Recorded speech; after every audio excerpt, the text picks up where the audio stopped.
Twagala kutegeeza Abannayuganda beetegekera emyaka gino 5 giddako gye gigenda okusinga okubeera emizibu mu byafaayo bya Uganda, kubanga Museveni yajja wano nga wa myaka nga 45 ng'akyalinamu endasi.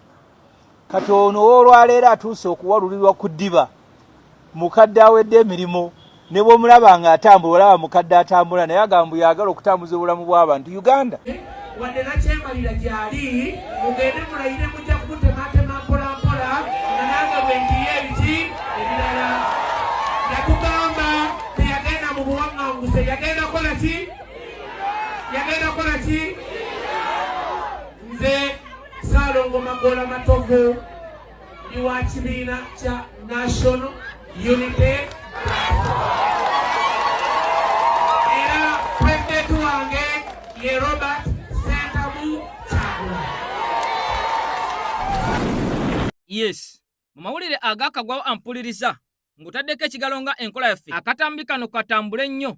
Kakati mu mangi ge tulinawo endulundu okulayira kw'abaka ba paalamenti olunaku olw'okusatu, kaakati bangi bamaze okwera nga bakuba ebirayiro. Wuliriza, yadde nga bangi ku Bannayuganda baavaayo ne bategeeza aba NUP nga bwe batalina kubeera nga balayira, kyokka ate nga balina ekibiina kya byabufuzi abasajja n'abakazi bamaze okumalirira ne balayira. Omusajja Mathias Mpuuga Nsamba Finito tagenda kudda mu paalamenti, era nakulaza olunaku olw'ejjo ng'omusajja amanyikiddwa nga Ssebina Javiira eyamukuba akalulu n'enkona n'enywa ng'awayira. Omusajja Sseggona akali amaggwa kiri confirmed kaakati nno omusajja amanyikiddwa nga Magoola yagenda okwera mu paalamenti ey'e12.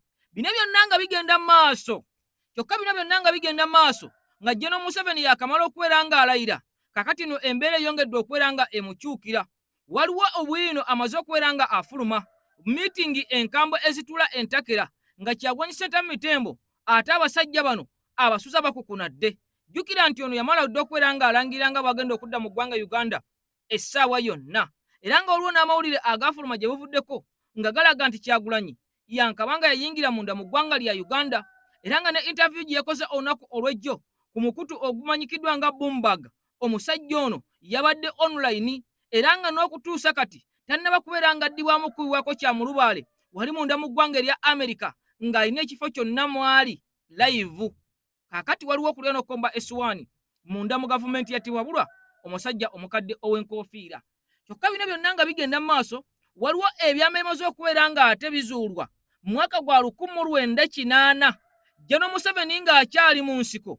Kakati munnamawulire omuzungu ogenda kuwulira ebyama otye. General Museveni azze nga yeekweka mu mbeera nnyingi, azze nga yeekweka mu bukodyo bungi, naye ate mukwano gwange omulembe guno gwongedde okubeera nga ate guleeta bwino ku General Museveni omutuufu yaani. Era mu katambi k'olunaku olwaleero ogenda kwongera okutegeera obutemu, okutta, okusanjaga, okusaanyaawo Bannayuganda emyaka 40 bino bitiisa gavumenti ya musajja wa nkofiira. Ebyomukyala Anita Amongo bikyagenda mu maaso n'okwera nga biranda. Waliwo bwina amaze okubeera nga afuluma. Wuliriza, emmotoka ekika ekya Rolls Royce egambibwa okubeera nga omukyalo ono yagigula obuwumbi obukwata mu 4. Kakati amawulire gamaze okubeera nga gafuluma nti emmotoka eno yayingizibwa mwaka guwedde era n'ekwekebwa wansi munda mu besimenti. Eno ng'ekyagenda mu maaso n'okwogeza abantu obwama nga ne General Moses Kainerugaba yavuddeyo n'agyogerako nga bw'atagituulangamu. Kaakati waliwo ebyobugagga ebirala ebizuuliddwa ate nga bya mukyalo ono nga bikubisa mu mmotoka eno emirundi n'emirundi. Nkugambye nti omukyalo ono mugagga Fugge, mugagga Tonnya Mooli, mugagga Muvundu. Ekitagambika emyaka emitono gy'amaze kubwa sipiika, obugagga bw'alina bwongedde okwera nga ate bukanga ensi n'okwewuunyisa Bannayuganda nga bwe tugenda okwera nga tubutunuulira kimu ku kimu, nga n'amaka ge gagambibwa okwera nga gali mu biliyoni ezisoba mu 10, agali eri mu kyalo wansi e Bukedeya agaliko genereeta ekwata mu miliyoni 7. General Moses Kainerugaba kati naye ebibye si birungi, ate naye avuddeyo n'alumbibwa bubi nnyo. Ogenda kubiwulira. Mukutu gwa nkyukakyuka gulwanira ddembe lya Munnayuganda, mukutu gwa muntu wa wansi nga waliwo Mbega avuddeyo n'aleeta ebyama. Ogenda kubiwulira. Bino tuzze tubibagamba biri mu gavumenti ya Mwai Museveni nga mulowooza ebigambo tweyogeza byeyogeze. Nti era akakigala akatambi kano katambule nnyo. Ajati Nakalembe musomi wa Ddwa Kayingo ku namba esembyayo 7529 gutambula naye mu buli mbeera okubeera nga ate mukwano gwange akusomera edduwa ekizibu kyonna mu bulamu kibeere nga kikuteererera. Robert Kyagulanyi Ssentamu Mitembo ayongedde okukomerera emisumaali gavumenti ya Mwami Museveni gye bukeeredde mukwano gwange olunaku olwaleero ng'ebigambo gavumenti ya Mwami Museveni byongera kubeera nga bijjuddugalira. Yadde ono nga yavuddeyo ne yeerayiza akasattiro n'obunkenke nga Robert Kyagulanyi Ssentamu Mitembo akyali mulamu era ng'abasajja bano tebamanyi watuufu wawaali bongera kubeera nga basattira. Era waliwo bweno afulumye nti waliwo gwe baasindise munda mu ggwanga lya Amerika okugenda okukakasa ddala Kyagulanyi ali mu Amerika oba taliimu nga bwe kigambibwa nti yayingira eggwanga lya Uganda. Abasajja nkugambye nti nga Kyagulanyi akyali mulamu ng'akyali emmere ng'akyassa abasajja tebagenda kubeera nga beebaka. Jjukira yavaayo n'atutegeeza ti bannakyemalira bangi abavaako ng'akalulu tekannaba, abavaako mu kalulu nga kakubibwa, abavaako ng'akalulu kawedde, era bangi be nakuleetedde amannya gaabwe abavaako nga bamaze n'okubeera nga beerayiza. Kati ne General Museveni oluvannyuma lw'okubeera nga yabadde ekkololo mu bikujjuko eby'okwerayisa, musajja wattu ali mu kutya agamba nga Kyagulanyi akyali mulamu. Sirina butuuliro. General Muhoozi okuvaayo n'alumba Anita Amongo olw'emmotoka eno Rolls Royce gye yaleeta munda mu ggwanga lya Uganda, kati naye ate ebigambo bimukyukidde. Njagala osooka owulirize era olabe n'akatambi kano olwo tukomewo tusumulule mu butongole nga enkola yaffe lwogoome. General Muhoozi yadde nga yalumba Anita Amongo bino ebimugambiddwa. Nawe Muhoozi totoyogerezaako, mwenna mwebamu, mwenna muli gabbi, mwenna muli gabbi. Gwe Anita Amongo mubbi, kitaawo mubbi, nawe oli mubbi. Just nti ono mwagadde mulabisa bulabisa na kumugoba mu parliament muleete mawo muyise ebite neera mwenna enjawulo zero. Gwe mutwala ne gwe muleeta mwenna muli babbi. Wekitegedde leka kweyogeza nvo n'ekitange tagivuga kitaawe ettaka lya muliko erya miles ne miles awo ekisozi mu Gomba teyabba libbe teryali lya gavumenti ya Uganda teyalibba. Bwaba tavuganga ku Rolls Royce kitaawe Museveni yasinga ebizimbe ebingi mu Kampala bannyini byo baalagawa kubanga before y'okujja mu buyinza ebizimbe mu kibuga byalingamu bye mugenze mukyusakyusa n'okumenyaamenya. Mwenna muli bibbi. Leka kweyogeza nga gamba nti awo n'omubbi atavuze emmotoka ennungi okutusinga. Naawe gula. Baga excited ze mubbi mu ggwanga bootaziweza. Mwabba mmeka ku kujaguza birthday kye kitalina makulu mwabba mmeka.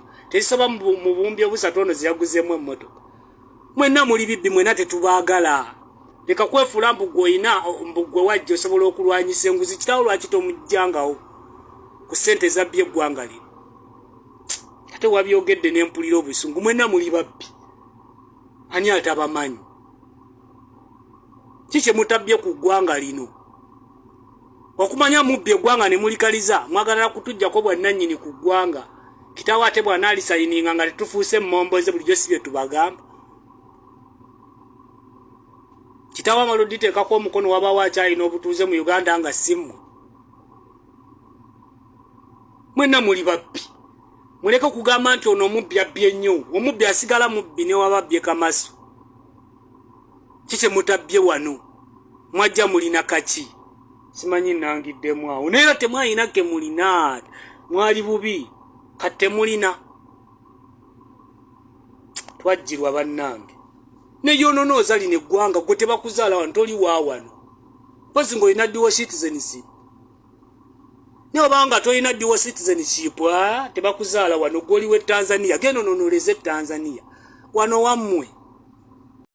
Yes, okay, mutongole nzikiza nsooke nkulamuseeko na gy'osinzidde mu bitundu by'ensi okubeera ng'osaze okutambula naffe mukutu gwa nkyukakyuka, mukutu nno gulwanirira ddembe lya Munnayuganda, mukutu ogwo ogw'omuntu wa wansi nga si mulala gwonna gwe gwa AKTV. General Muhoozi Kainerugaba atandikidde ddala okubeera ng'akola enkola eza General Museveni zazze ng'akola okufutubala ku Bannayuganda emyaka 40 nti General Museveni ye muntu akuweesa kkono ate n'akuggisaako ddyo, oba oli awo n'akulumya n'ekkono ate n'aleeta ddyo ayambe. Ng'omusajja ono ebigenda mu maaso munda mu ggwanga Uganda obuli bw'enguzi, obubbi, obulyake n'obukenuzi kigambibwa nti y'omu ku abo ababulimu. Wabula nga sinakubeera nga ngenda mu maaso, omukutu gwa AKTV Uganda 2 gwe mukutu omupya ogwagguddwawo okudda mu kifo ky'omukutu guli ogwatwalibwa abasajja mu kalulu ogwafa Uganda Media. Kakati nno buli kimu kyawedde okwawula ebyuma era ng'olunaku olwaleero nkusaba gwenna alabye akatambi kano nga ddala oli wankyukakyuka ogende onoonya omukutu ogwo osobole okubeera nga osubscribinga ate okone ne kadi kubanga amawulire endulundu ng'enkola yaffe wetuwadde nga tukola ku mukutu gwaffe Uganda Media bwe tugenda okubeera nga tugassaayo. Wabula okusookera ddala gwe munnankyukakyuka njagala nkutegeeze nti twetaaga abantu 50 bokka okusobola okutandika okukola live. Kale nno olunaku lwaleero abalabye vidiyo eno mwenna mbasaba nga muli bankyukakyuka mugende ate omukutu guno musobole okubeera nga mugugoberera gutandike okubeera nga ate nagwo guwaayo kye guwaayo eri eggwanga lyaffe n'ensi yaffe Uganda. Mbadde nja kutegeeza ni General Mwazikani Rugaba abasajja bangi abamwetoolodde abagambibwa okubeera nga bakenuzi nga balyake nga balidde ensimbi y'omuwi w'omusolo nga bano tabagambako nga bano tabakwatako era nga ne bwe babasiba ono y'omu ku baalwana ennyo okulaba nga bavaayo abasajja nga baamawanda. Kyokka ate bw'avaayo n'ayogera ku buli bw'enguzi n'ayogera ku bulyake n'ayogera ku bubbi n'alaga nga bw'azze okubeera nga abulwanyisa era n'atandika n'okubeera nga afuna obuyinja nga bw'agenda okulwanyisa obubbi obuli mu gavumenti ya kitaawe. Ekyamazima kinakuwaza bangi bannayuganda kubanga bangi ku bo abayinaayina abatakwatibwako. Era wano wennyini sooka olindeko njagala osooka owulire ebigambo by'omusajja ono ng'akutegeeza ng'akulaga nti balondobamu abamu abakwatibwa n'abatakwatibwa. Era bw'obanga toli munnaabwe n'obba ensimbi y'omuwi w'omusolo n'ogyeyagaliramu n'ogidibaga ng'omukyala Anita Amongo oba oli mu kukoza kamanye essaawa yonna oba oli wakubeera ng'oteekebwa ku ttaka. Wabula ate bw'oba munnaabwe oba ogenda kubba oba ogenda kubajjagala oba ogenda kwegoga oba ogenda kwera ng'okkuta obulwe n'okubulwa awo wossiza nga tewali akkwatako. Njagala obiwulire bigambo bya musajja agambibwa okubeera ng'ono mbega wa iso wa semwayi wa kitongole ki naye nga mu byonna akulaze n'akugamba nti bw'otaba munnaabwe togeze okubeera ng'ate okwata ku nsimbi ey'omuwi w'omusolo. Naye bw'oba munnaabwe gwe bba tewali agenda kukwatako tewali agenda kukonako era tewali agenda kugambako. Bigambo biva mu musajja mukulu ate ng'ebbanga lyonna azze akuutira akadingidi gavumenti ya NRA. Tobba sente za gavumenti bw'oba nga toli omu mu bo. Ffe waffe tulinayo slogan bitoga rugombo munyagwa rugombo anti slogan yagimanyi ono ava mu baani nti ono ava mbaani mu baani kakati bwanga omanyi nti tolina woovaamu tokwata ku sente za NRA kyova olaba kazinda tasobola kufuluma talina baavaamu kati nze mbulira nagombo kazinda narugombo ava mu baani naye katoyagala nkuwe abo abalina abaabwe bavaamu abeetala. Kakati owokubiri bw'obba sente za gavumenti tozimba nga mukiga omukiga batya waliwo enziba bwenagamba nti okubba ng'omuganda tongobye ku programu kati olaba Sise Honorable Sise Namuju amalesi gongedde Lwengo. Kakati bw'oba li mu kategole eyo bw'obba ba mu kategole eyo oyimbe muzeyi oye muzeyi ju muzeyi balina ne donation gye bakola awo tosobola kufiirayo nga kazimba. Naye bw'ogamba obbe ekikiga bw'omala okubba esente ogambe nyine sente zange ondagira otya nga nyine sente zange notana okwogera bwoti bakusiba. Naye Sise gwoyogerako yagenda mu kkomera okijjukira ku kikomera liwo eruzira bamutwalayo ekitegeera juzi ng'ali kyankwazi nti yagenda ne yeetonda. She repented her mistakes. She repented too because I know okwogera kyolaba nawe yayasaba na appointment yagala kukola noyaya ojja kundaba nja kunoonya ejja kunoonya. Alright, okay, kakati no ebigambo by'omusajja oyo bijeyo ekifaananyi ekituufu. Omwami oli bwe twatandise naye eyagambye nti mwenna muli babbi kyokka ng'ate ababbi abamu basirikirwa kyokka ate abalala ne bakwatibwako lwaki. Ekibuuzo ne ansa byonna bikuleetedde omulundi gumu n'otegeera lwaki ababbi abamu balekebwa ate ababbi abamu ne bakwatibwa. Toli wa mubbo, toli muganda w'oli omukulu, tomuyinaako luzungu, tomuyinaako luganda, tomuyinaako lunyankole, tomuyinaako lunyalwanda, kyonna kyali oba olina okubeera ng'essaawa yonna otunuzaako eriiso limu ngatta amale mirundi bwe yavaayo n'akutegeeza. Kakati nga General Muzikanye Lugaba yakavaayo n'ategeeza nti ekibiina kya PLU tekigenda kuwagira Anita Amongo, ebyobugagga ebirala byongeddwa okubeera nga bifuluma. Yadde nga General Muzikanye Lugaba yavuddeyo n'akakasa n'ategeeza nti yetatulangako mu Rolls Royce, yadde nga ate emmotoka gy'atambuliramu yandibanga esinga Rolls Royce ebbeeyi, kubanga nayo ya bulletproof era nayo ebisinga obungi Rolls Royce eno byekola ebikola n'okusingawo. General Museveni atatulangako mu mmotoka eno, emmotoka gy'atambuliramu kigambibwa nti eri mu buwumbi obusoba mu 10, kati eno ya buwumbi 4. Kati General Museveni atambulira mu mmotoka ey'obuwumbi 10, ate ey'obuwumbi 4 aba ajagaza ki? Era eriwo esinga ginnaayo gwe bw'obanga gwe otulamu eriwa. Kakati no General Muzikanye Lugaba awo ebigambo byamuliridde era n'abuuzibwa kajojojoji w'ebibuuzo ng'agezaako okulumba omukyalo ono nti ayonoona ensimbi ey'omuwi w'omusolo. Baminisita abayitirivu abali munda mu ggwanga lya Uganda tavangayo kuboogerako kulaba nga babakendeezaako. Ababaka ba Paalamenti abayisizaawo muzeeyi taata we ebiteeso saako n'amateeka agamuyamba omukumira mu buyinza taboogerangako ensimbi ezibaweebwa. Bino byonna tabinyegako kubanga bibayamba ye ne famire ye, wabula ate avuddeyo olw'okubanga ono bamukooye, olw'okubanga ono bamukyaye, ekyamazima ayongedde okubeera ng'ate amutabukira. Kakati nno kigambibwa bannayuganda abamu baavuddeyo ne batandika okubeera nga bakola allegations nga bategeeza nti ono talina moral authority eyogera ku bubbi bugenda mu maaso munda mu ggwanga lya Uganda, ate nga naye y'omu ku kabondo kaabo abanyaguula era abakalizza ensi y'eggwanga lya Uganda. Kakati Anita Amongo nakugambye nti bino yafulumye ng'alaga nti emmotoka gy'alimu oba emmotoka gy'alina eyogeza abantu obwama eyatuuse n'okubeera nga eruma General Muzikanye Lugaba.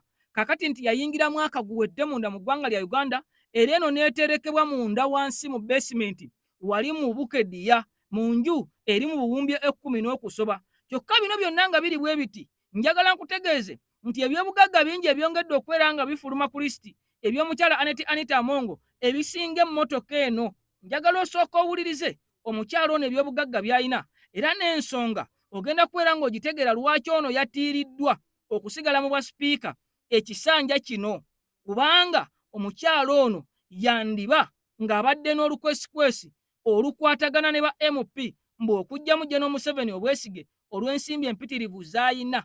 Jjukira nti osobola okubeera ng'oimpeachinga pulezidenti singa obaako n'ennamba gy'otuukiriza ey'ababaka ba Paalamenti oba 3-2 ku Paalamenti, nze naawe tujja genda maaso n'okubeera nga tubikula ebitabo ate tutegeere ekituufu. Naye nga nkugambye nti omukyalo ono waabaddewo ebigambibwa nti ayagala kulivula General Museveni, y'ensonga lwaki amutaddeko amaanyi okubeera ng'ate amuteeka ku ttaka. Njagala nsooke nkuwa ebyobugagga bino obiwulire, ate nga ne General Museveni yabirambulako n'abiwa amaaso ge kennyini oba n'abyerabirako ye kennyini okwongera okukakasa ddala bye baŋŋamba nti omukyalo ono alina amasomero, omukyalo ono alina amalwaliro, omukyalo ono faamu ye eriko biki, enju y'omukyalo ono gye boogerako efaanana etya. Bino byonna General Museveni yagenda maaso n'okubeera ng'abirambula, kumba amukeneka amuteze katego, essaawa bw'etuuka byagenda okukozesa okumussa ku ttaka.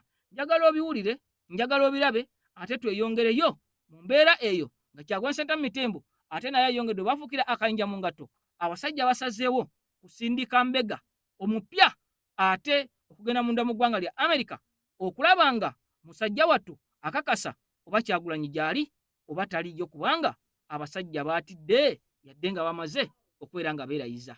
Anita Amongo n'ebyasiba bikutuka. Anita Amongo byasiba bikutuka. Anita sente za Zalia zawagika mu budget zakola kizimuletedde ebizibu. Anita Amongo alina budget ye. Ogimanyi budget gy'alina? Alina bilioni 18. Ye nga speaker. Yes. Bilioni 18. Ye budget ye. Zalina okusaasaanya buli mwaka. Kadaga yalina 4.5 bilioni. Okimanyi eyo emmotoka eboogeza ebigambo ebingi yatuuka wano mu mwaka guwedde. Ebaddeyo mu basement nga bambega bagenda ne bagikuba ebifaananyi bibadde nga bisirikiddwa ng'obudde bwabyo tebunaba kutuuka. Motoka yajja mwaka guwedde, kigaa nti yazze eggulu. Serewo nti yazze nnaku zino. Jajja muleke, jajja buli omu ayina kaadi ye gy'amugirayo ayinza okugirayo 7 mu ssaawa ki enzibu. Kaakati Anita Amonge kujajja ekyo tekiyinza kumugobya. Kujajja tekimugobya. Kaakati Anita Amonge mu bintu bye mutya ekyo kyalinamu ekya ssente entono. Emmotoka Rolls Royce gye mwogerako ya 3.5 billion. Yeye ssente entono ku byalina. Bangambye alina trailer 10. Ebyo byonna bitono. Kaakati omanyi nti ennyumba ye eriko eka 10. Yebukeddeya oba yewana ekigo. Yebukeddeya. Ekikomera kye Parliament yakimuzimbira. Parliament ya Uganda. Owa speaker abeere ng'ali bayisa ekiteeso nga Parliament. Sente baziisa. 2.5 billion ekikomera. Parliament yakiyisa. Ennyumba ye gy'asulamu value yayo ya muganzirwaza 10 billion. Ye Paris eyo gye yazimbe eyebukeddeya. Akademe ye n'essomero lye lya comprehensive kuliko n'akademe naki ebyo byonna ebiriko ku ssomero lye liri wase 25 billion. Eddwaliro lye yazimba essomero lyaki essomero ly'abannansi liriko 15 billion. Aina farm eri wase 30 billion nga ente biki na buli kimu. Generator etokote ewuwe ku kizimbe Ebukeddeya ya 750 million.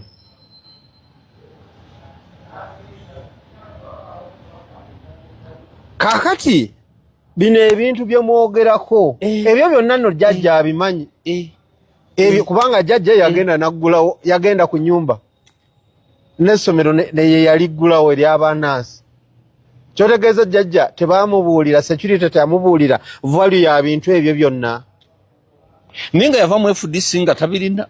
Bino byonna tubiwulidde byogeddwa naye tulinze ekintu eki kimu. President yagaba obwa speaker tewali mulala. President Museveni yagaba obwa speaker. Yabugaba. Naye abeera ne kaadi buli muntu amwinako fayiro. Okay, kakati embeera bwetyo bweri ebyobugagga omukyala Anita Amonge byayina ekyamazima bikyagenda maaso n'okwewunyisa ensi yonna nga bannayuganda be basinze okwera nga bawuniikirira. Kyokka nga kikwewunyisa nti bino byonna azenga abikola wakati mu kwera nga ensimbi y'omuwi w'omusolo munda mu Parliament ya ggwanga Uganda egenda maaso n'okwera nga ate eyiibwa. Era budget gye yasanga ng'eri ku biliyoni 5 nga omusajja Jacob Oulanyah akyaliwo omugenzi ye yagikwata n'agisika n'agitwala mu biliyoni ezikunukiriza 15 eyo budget nga ye ya speaker. Bino byonna General Museveni yavayo n'asirika nga bamumanyi enkola ze tayagala kubeera nga ate akozesa abantu abatalina nziro abatayinako abatalina misango. Era mu kibiina kya NRM bw'ogenda maaso n'okwera ng'okuba ttooki buli gw'otunulako ekyamazima alina fayiro nnyingi ez'okubeera nga yeewozaako naddala obuli bw'enguzi obubbi obukenuzi saako n'abo abaze nga ate babeerako emisango gy'okutta abantu bonna baddukire mu kibiina ekimanyikiddwa ng'ekya NRM. Kati eno General Museveni kwasinziira ku misango egyo gye balina ku bikolobero bye bakoze okubeera nga ate abafufugaza n'okwera nga batuukiriza ebiruubirirwa bye ye byayagala ennyo ebyokwera nga yeeremeza mu buyinza. Kati bw'obanga ofunye obugagga buno mu kaseera katono nnyo nga IGG yagezaako okwera nga ateekawo ekimanyikiddwa nga lifestyle audit, General Museveni n'agaana ekyamazima ye aba ayongera kwera nga afunamu wawaakuteera ku nninga okubeera ng'oyisa amateeka ago g'aba ayagala. Bw'ogaana okwera ng'ogayisa ekyamazima nawe oba okimanyi bulungi nnyo nti alina w'alina okukwatira mu bubbi mu bulyake mu bukenuzi oba oliawo n'okutta omuntu. Ky'oba olaba nga sipiika gye buvuddeko yavaayo n'ategeeza tugenda kukola buli kimu, tujja kukola buli ekyetaagisa okulaba nga mwami Museveni ne General Moses Kainerugaba bafuna kyonna kye baagala. Oba kinaatwala ki oba kinaatwala bulamu, tulina okwera nga ate mukwano gwange tukikola okulaba nga abasajja bano bafuna kye baagala, kubanga yali akimanyi nti bingi byakoze ebikolobero bingi ebimuliko era ng'aliwo ku masa y'abano okwera nga ate tebamukuba mu kkomera. Jjukira nti n'amabaati agabbibwa bano bonna bali ku lisiti y'amabaati era kigambibwa nti gwe gumu ku musango ekigenda okubeera nga giggulibwa ku mukyalo ono Anita Among mu bwangu ddala oluvannyuma lw'okutandika ono okubeera ng'ate anoonyerezebwako n'okuteekebwa ku bbali ku leesi ey'okuvuganya ku bwa sipiika. Omusajja amanyikiddwa nga Jacob Oboth ate amawulire gamaze okubeera nga gafuluma nga galaga nti General Moses Kainerugaba ate ono mu ye gwawanzeeko eddusu.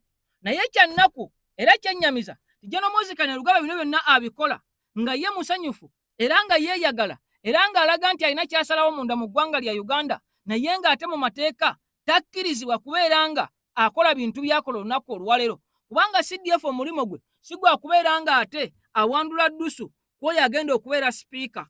Era okweyingiza mu byobufuzi munda mu ggwanga lya Uganda ebyobukulembeze ng'oli wa UPDF nga gwe CDF oba omenye mateeka oba omenye ssemateeka era guba musango. Naye ye olw'okuba ye mutabani wa General Museveni, ye mutabani ow'omusajja ali mu ntebe akola kyayagala, avuddeyo n'ategeeza nti Jacob Oboth yasaanidde yagwanidde okubeera ng'ate atula mu ntebe ey'obwa sipiika.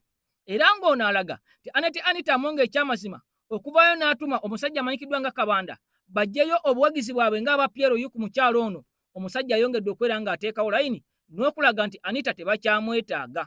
Jjukira nti Oboth ono MP wa Budama West era ku kadi ya NRM, musajja wa myaka egikwata mu 55 kubanga yazaalibwa 1971 mwezi gwa 4 ng'ennaku z'omwezi 13. Omusajja amanyikiddwa nga Idi Amin Dada yali yakamala okubeera ng'akwata obuyinza bwa ggwanga lya Uganda ng'ennaku z'omwezi 25 mwezi gwa January 71 kakati omwana ono lwe baamuzaala, era nga abadde state minister owa defense wali mu parliament, era mu mbeera y'emu yaliko chairperson wa Legal and Parliamentary Affairs Committee. Omusajja nno abadde muzito mu parliament, era omusajja y'omu yaliko former chairman oba chairperson Parliamentary Committee on Rules, Discipline and Privileges. Kakati omusajja ono parliament agimanyi bulungi nnyo, parliament agiruddemu. Jacob Oboth, General Museveni ne General Moses Kainerugaba kirabika bigwebolekedde okubeera ng'ate bapaledinga okubeera nga aba NRM babalagira okubeera nga gwe balonda ku kyobwa sipiika. Wabula General Moses Kainerugaba avuddeyo n'ategeeza n'agamba nti yenna anagezaako okubeera ng'ate awakanya ebiragiro byabwe ng'agezaako okwesimbawo ku bwannamunigina, kubanga kisuubira nti sipiika bwe bamumma akakisa k'okwesimbawo mbu yandyesimbawo ku bwannamunigina. Era ono ku nsimbi z'alina bamutya nnyo n'okusinga Kadaga bwe yeesimbawo ku bwannamunigina, bagamba yandyesimbawo ku bwannamunigina. Naye n'ageza abawangula ng'akozeseza influence gy'alina mu parliament. General Museveni ne mutabani we ebigambo biyinza bakyukira ng'atudde mu ntebe y'obwa sipiika, ayinza okulivula omusajja omukulu obw'enkofiira essaawa yonna. Kati njagala nkuwa ebigambo bino obiwulire bwe tubivaamu ebya Jacob Oboth ate twolekere mu ggwanga erya America nga President Kyagulanyi Ssentamu Tembo abasajja basatira okumusindikira bambega buli lukya. Kakati nno bataddemu jjiya bagamba omusajja tabanga yakomawo nga bwe kigambibwa. Omusajja tabanga ali munda mu ggwanga lya Uganda obanga yasimbula dda okuva mu ggwanga erya America. Jjukira nti amala ennaku eziwerako ng'atambulira ku ttaka, era ensi za East Africa zonna ezeetoolodde Uganda n'ezigisemberedde aziyitamu ali wansi, era ne mu kugenda zino yaziyitako ng'ali wansi. Ennyonyi yagikwatira mu nsi ndala nnyo egambibwa okubeera mbu ensi 5 okuva ku Uganda nga bwe yavaayo n'ategeeza. Kati yakomawo dda akyali mu lugendo.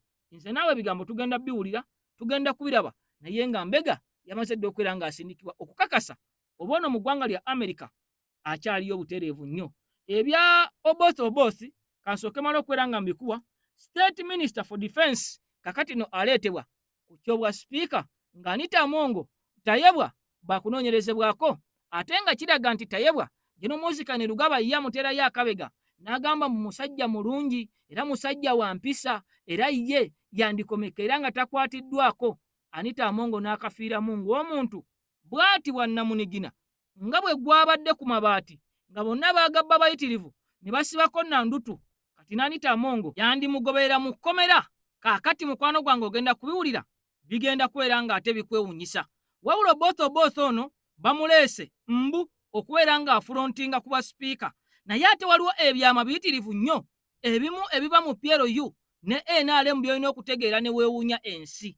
Ensimbi y'omuwi w'omusolo, obulyako obubbi obuli mu bibiina bino ebibiri kakati weewuunyisa.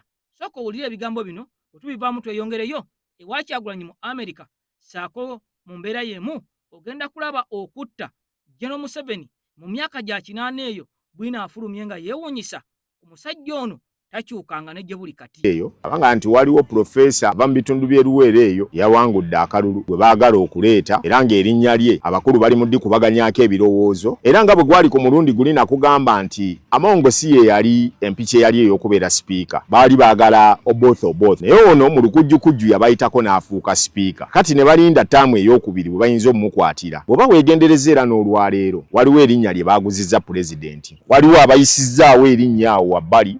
Bino mawu byaleekaana oba byali mu kwogerako si ye mutume butumi era bamutaddewo nga kisiikirize okujja. Wasikirabangako era mu byafaayo by'NRM nti esobola okukeera ku makya n'ekwata ekifo ky'obwa sipiika n'ekigabira omuntu nga si kaada wa kibiina kyabwe.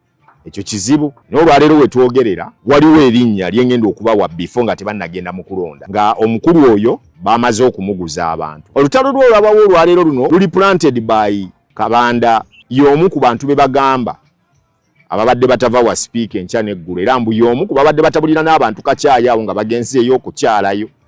Naye kyewuunyisa okuba olwaleero nti yayogedde ebyo ebigambo byayogedde. Kabanda yaliwo nga baleeta emmotoka eyo ng'ekirabo kye baawa sipiika, kubanga senga kibadde nti yagula ngule bw'okeera ku makya n'ogamba nti mwagala kulonda sipiika ng'ab'NRM. Kokasi n'etuula ne Seeke n'etuula n'eronda erinnya nti Anita Among ne Thomas Tayebwa katubazzeeyo. Then from nowhere MP n'afulumayo okujjako lwamunga nti ne PLU simanyi ye PLU Pirawu ne benagiyita PLU nti Pirawu nayo terina order ngira bwe mbalaba badde balwana enkya n'eggulo. Manyi omuntu bw'aba ayogera ebintu osooka n'owulirizaamu nnyo. Naze eggulo ne neewola ku bigambo bya Mwami Gashumba ye yasooka okuyomba ne mukulu Kabanda. N'agamba Kabanda oyo mubawaddemu mugenda kumwetegereza bulungi nnyo. Entalo zonna ze mulaba eziri mu Pirawu yazikulembeddemu. Juzi mbandi e China eyo waliyo omusajja mwana muvubuka abaalina nga China mujjukira. Omwana oyo yajja n'empiso baagimukuuliramu mu ddwaliro eryo erya Maction Bay ng'agamba nti Daudi Kabanda yamukwata n'abasajja abamu n'amufumita empiso mu kisambi nga takyasobola na kufuuyisa, baali bagenda muteekamu kapiira. Naye babinnyonnyola osi yali aliwo baali bamuyita mukyala ayina embabazi n'amutwala mu ddwaliro, kasujja oyo n'agimukuulamu era mwana oyo n'asobola okutereera n'afuluma ali wabweru. Bamumanyi bulungi nnyo abamumanyi. Ebyo Mwami Kabanda oyinza okuba obimanyiiko. Bwe tuddayo emabega juzi nalekawo ekibuuzo wano nti essente ezaagula ennyumba ya Mau zaavaawa. Miriam Matembe kye yali abuuza. Bandi awo musajja omu n'aŋŋamba nti naffe abantu baatyaka tuli mu kukkuluma, baatuwa ssente zaffe eza social corporate responsibility okuddiza abantu be atyaka. Ensimbi ezo zaali ziwerera ddala olw'okuba nti twali tuparticipatinze mu ky'okuteekawo factory eyo na biki byonna. Kigambibwa nti abakulu bano ba Nobert Mao ssente ezo baazitwala era abantu baatyaka tebafunanga ssente zaabwe. N'omukyalo oli bwe beekobaana ne bagabana ssente ezo ne bagenda. Ebyo abasinga mujja kubitunuulira mu birabe. Then bwe tweyongera mu maaso ng'ekyo kivuddeko nakyo tutunuulire tubuuze ddala kituufu Mwami Museveni ye yafulontinze erinnya lino gye baagala okuyisaawo okuleeta. Salamu alaikum. Agati Nakalembe omusomi w'edduwa. Bw'oba wenyiye embeera embi yankusomere ku dduwa. Abali ebweru mirimu gigaanye papula zeesibye kino kyekyoto kwesabira omukisa kobe ng'odiriddawa wali wekusabira n'ofuna emikisa. Ky'oba olabanga abirira ebinyonyi ebitalina kyakulya naawe atalina mulimu jangu kusomere ku dduwa ofuna omukisa. Eno ennyanja kwesira buli kimu ekisira ne kiba kikujjudde nekikasuka mu nnyanja nekikunta nekigenda. Nze Agati Nakalembe kambawo ennamba yange yeeno 075237529 temuddeeyo nemwebakira ebizibu mukobe ku nnamba yange eno. Okay, kakati ffe tugenda kuteekawo maaso tulabe ate olutalo lwa bano ye lunakkira. Ojjukira nti abalabe bwe baba balwana gw'olina kudda ku bbali ate n'oyongera okwera ng'ofunamu n'okuyigamu na butya bw'ogenda okwera ng'ate obeŋŋanga oluvannyuma lw'okwera ng'ate bavudde mu lutalo. Era mu mbeera bweti NUP Kawola egenda maaso n'okwera nga yekkaanya embeera n'okwongera okwera ng'etegeera ebyama ebiva mu nsonda ez'enjawulo mu bibiina byombiriri nga bano bakubagana wakati mu kwera nga beerabisa n'okwongera okukakasa ensi tekyamazima enkyukakyuka yokka yegenda okutaasa eggwanga Uganda. Ebiva mu bisenge by'ebibiina bino byewuunyisa buli omu ng'alumiriza munne, okusingira ddala obulyake, obukenuzi, obubbi bugenda mu maaso munda mu ggwanga Uganda nga businzira mu bibiina ebigambibwa okubeera ng'ate bye birimu abo abakulembera eggwanga lyattu Uganda kya nnaku nnyo. Hajati Nakalembe kunamba esembyayo 7529 ogenda okwera ng'omufunira musomi wa Dduwa Kayingo. Kaakati nakugambye nti abasajja bano bino byonna babikola General Museveni yamaze okuwera nga yeerayiza wali ekkololo, naye ate Kyagulanyi Ssentamu Mitembo akyamusuza ng'agulungutana, akyamusuza mukwano gwange ng'atunula, akyamusuza ng'agulumbadde era akyamusuza ng'akukunadde nga lumonde mu kikata.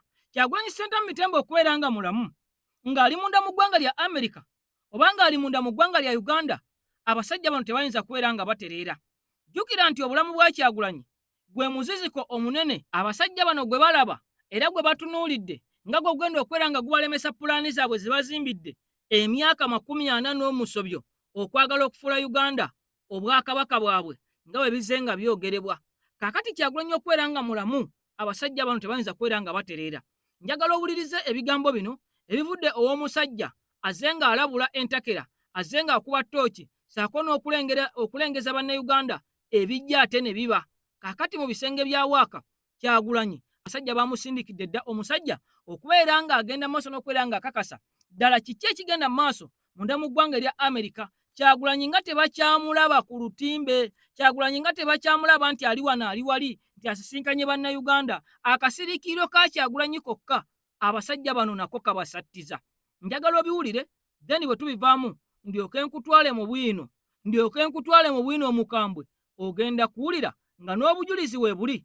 General Museveni byazze ng'ayiiya, byazze ng'akola ku mulembe guno, ensi yabibuuse, ensi yabitebuse, bannayuganda baamuguddemu. Omusajja takyalina kipya kyasobola kubeera ng'akola, yadde propaganda tebikyakola, okulimba tekukyakola, byonna byazze ng'ayiiya myaka 4 kwafugidde bannayuganda. Birabika nga kyekiseera ate omusajja bimuweddeko ebipya, takyalina ayolekedde kubeera ng'ava mu ntebe eno. Kugambye nti waliwo ebyama mu myaka gya 1908 ate laba bwe bizze ne bivumbulwa mu 2026 ate nga mu mbeera y'emu ne 2025 omusajja ono sitayiro eno yagigezaako naye neemulakira ku mulembe guno nga mulabufu nnyo.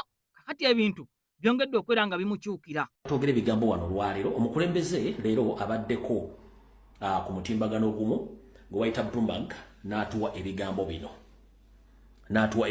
Njagala nsooke ebigambo by'omukulembeze bino then tulyoke tusimbule vidiyo yatuleese. Ebigambo by'omukulembeze bino abyogedde ku mukutu ogwo, njagala mubiwulire bulungi nnyo kuba basinga obungi mbaleetedde owulidde ng'abyogera then tulyoke tugende mu maaso. Ayogedde bw'ati.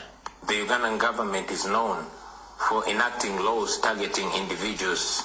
A short while ago, they enacted a law called Public Order Management Act targeting the former opposition leader, Dr. Kizza Besigye, restricting people to meet without the clearance of the police. Now, they've enacted this law targeting myself and other forces of change, all other dissidents that are not in the country, trying to curb political engagements outside the country.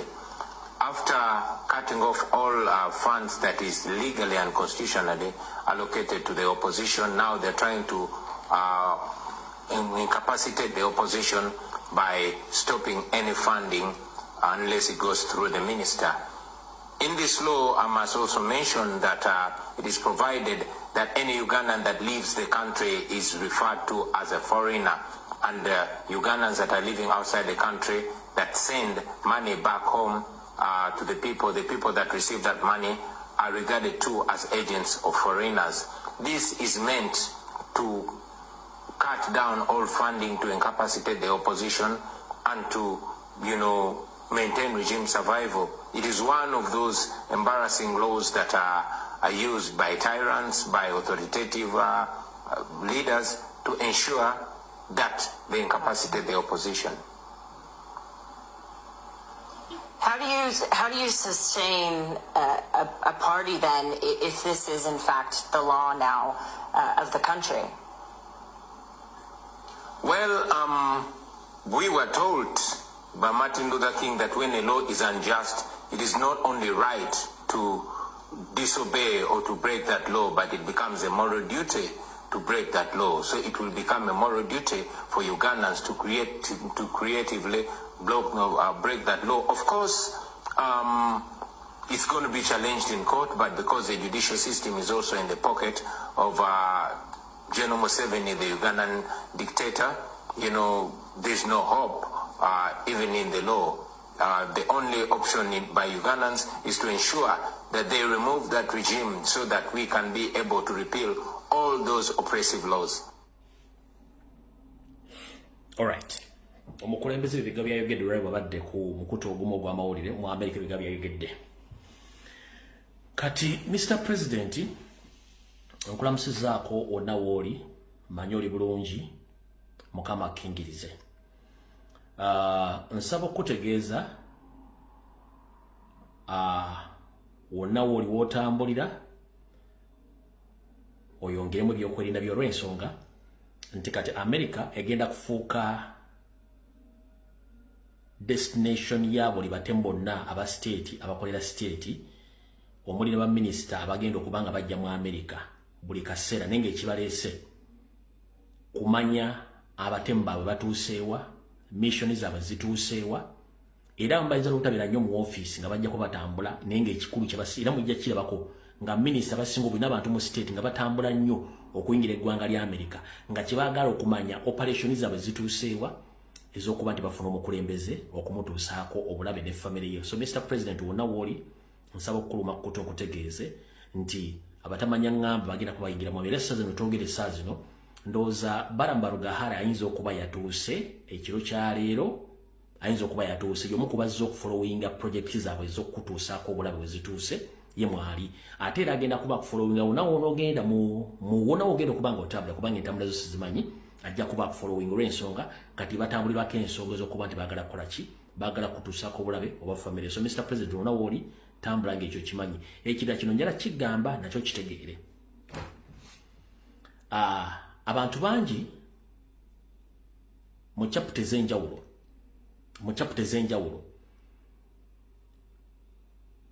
nabo si balungi bakuliringa nabo era beegendereze nnyo. Abantu bangi mu chapter beegendereze nnyo si balungi era gwe nga bw'otambudde bw'omanyi bw'okola ebintu byo sigenda kwongerezaako njagadde kugamba kigambo ekyo okitegeera.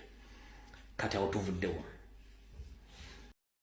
Kakati obubaka obwo twali tetuyinza kubeera nga tububuusa maaso kubanga bingi ebize nga byogerwa omusajja ono ate mwana wattu ne bituukirira nga ne President Kyagulanyi Mitemu naye kennyini ng'omuntu yavaayo n'ategeeza nti yafuna information yafuna amawulire agaali galaga nti gavumenti ya ggwanga lya Uganda yasindika abasajja n'abakazi bambega ab'omutawaana okubeera nga bamutambulirako okumulinnya kagere na byonna okubeera nga ate babikola oba oliawo n'okumutuusaako obulabe ng'ali munda mu ggwanga lya America okulaba nga bakola nnyo obutasamu oyo okulaba nga takomawo mu Uganda. Era ekyokukomawo mu Uganda abasajja bano kikyabalumya emitwe buli Kyagulanyi lwayogera nti nkomawo essaawa yonna nzija oba ne bafuna ku mawulire nti yakomyewo kakati abasajja emitima gyongera okubeera nga gibeewanika kubanga bagamba ono ye muziziko gwokka ono ye yekka ayimiridde mu kkubo lyabwe okubeera nga ate batuukiriza ekirooto kyabwe ekyokubeera nga bateekawo dynasty oba oliawo ebyogerebwa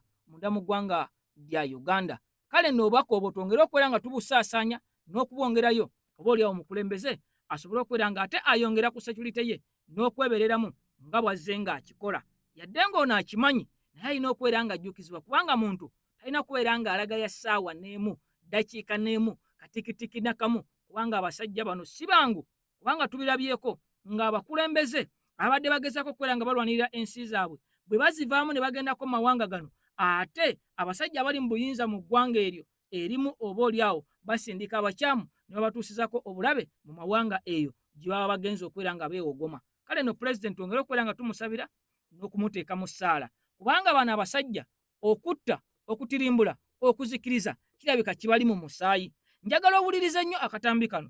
Twalabye amawulire ng'aba NRM mu bitundu eby'embalala Western Uganda bavuddeyo ne bakakasa ne bategeeza nti gavumenti ya Mwami Museveni tebalina bantu ba NUP bwe batwala mu kibiina kya NRM, wabula bakwatanga ba NRM bennyini ne babambaza yunifoomu za NUP ne bagamba nti bano twabajje mu NUP era nga bo beekwatira ensimbi, ne bakubisa kaadi za NUP ze twalabanga empya ne twebuuza ddala buli avaayo wa NUP eyegatta ku NRM ng'akwata kaadi mpya. Bo tebakwatako ku kaadi nkadde, bo tebalina ku t-shirt nkadde, balina t-shirt mpya, balina zi ovulo mpya, balina kaadi mpya, beebyabwe tebikaddiwa bano abeegatta ku NRM.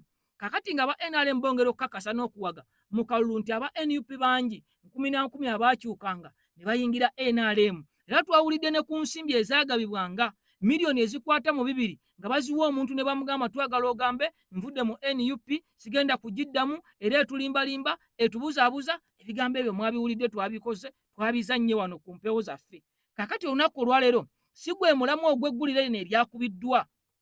Jeno Museveni azenga akola ebintu bino okuviira ddala mu myaka egy'ekinaana. Njagala owulirize nnyo akatambi kano, owulire engeri omusajja ono gye yagwibwa mu buufu nti be baali batirimbula abantu ate ne bawayiriza gavumenti ezaaliwo.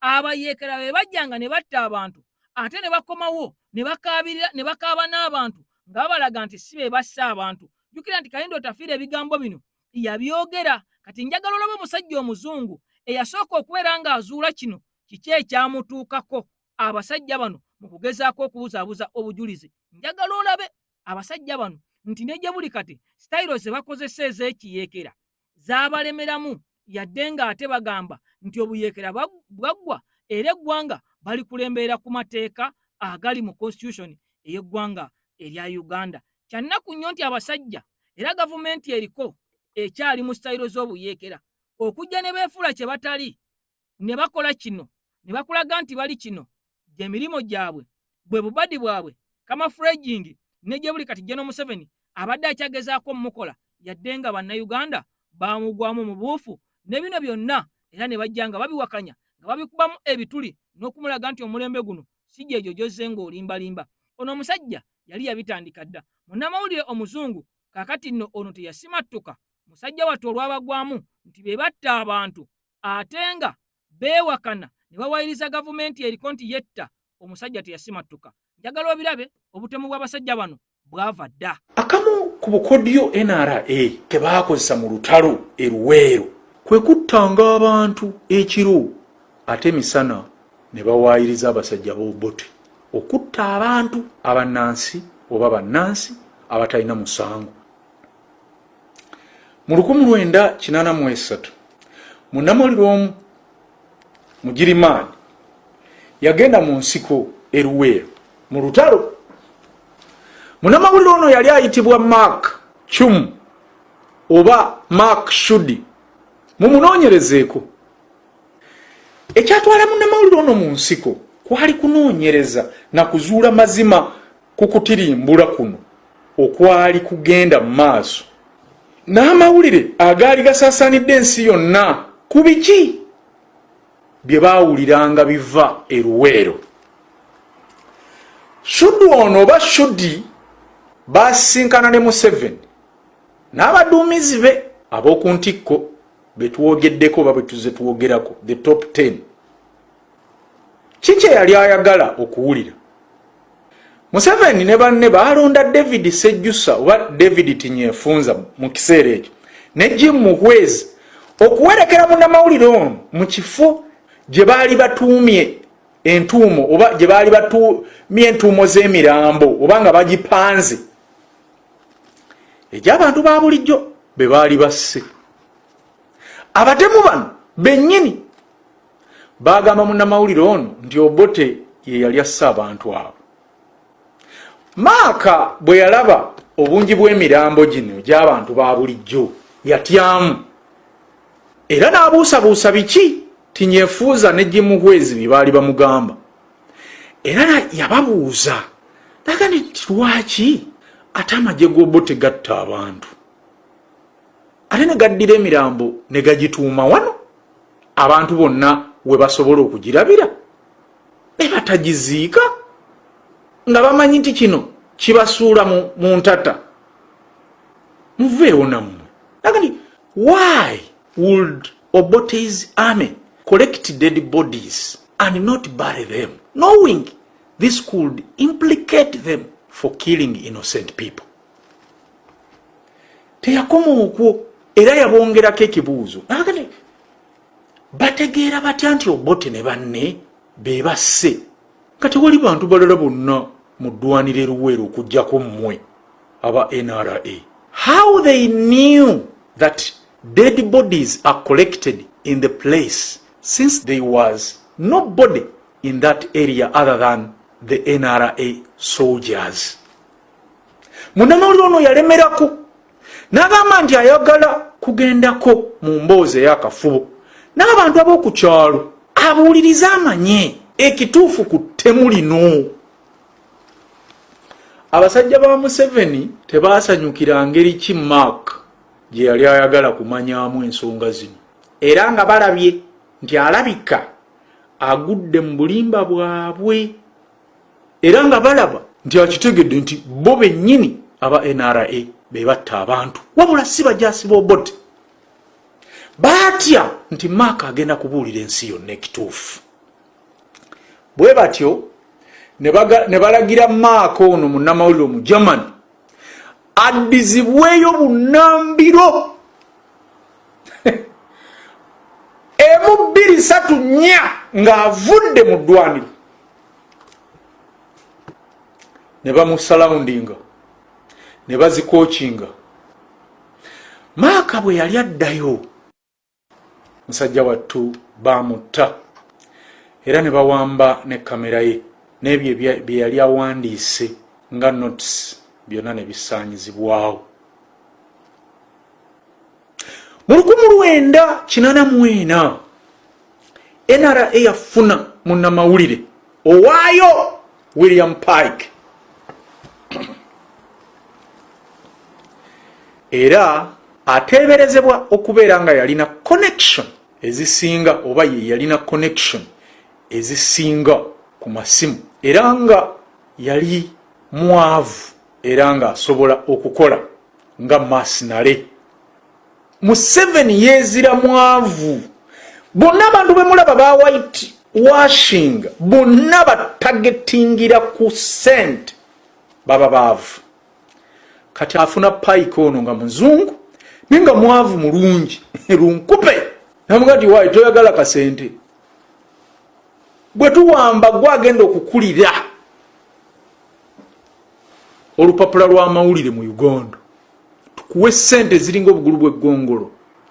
NRM yakutula ddiiru ne Pike okutambuza propaganda waabwe mu media y'ensi yonna kuba yali muzungu. Pike yali mwetegefu okukola buli kimu ku lwa ssente n'abazungu nabagamba bali enguzi tubalaba bangi wano. Era Pike ono yakozesa obukodyo n'olukujjukujju lwa bannamawulire okufumbafumba alipoota zonna eza NRA era n'okusiiga ekifaananyi kya Museveni obulungi oba ekirungi eri ensi yonna. Olw'omulimu omulungi guno Pike gwe yakola yasasulwa ng'era bwe yasuubizibwa ng'afuulibwa managing director oba managing editor w'olupapula lw'amawulire olwa NRM oluyitibwa The New Vision. Era olupapula luno lwe lwogerera gavumenti y'abatemu bano mu ngeri ya Pravda gye yakolanga mu Soviet Union. Era Mr. Pike yatutumuka nnyo n'okutuusa kati mugagga muvundu enga obugagga bwe bwonna buvulubanye omusaayi gw'Abannayuganda, amaziga n'okubonaabona kwabwe.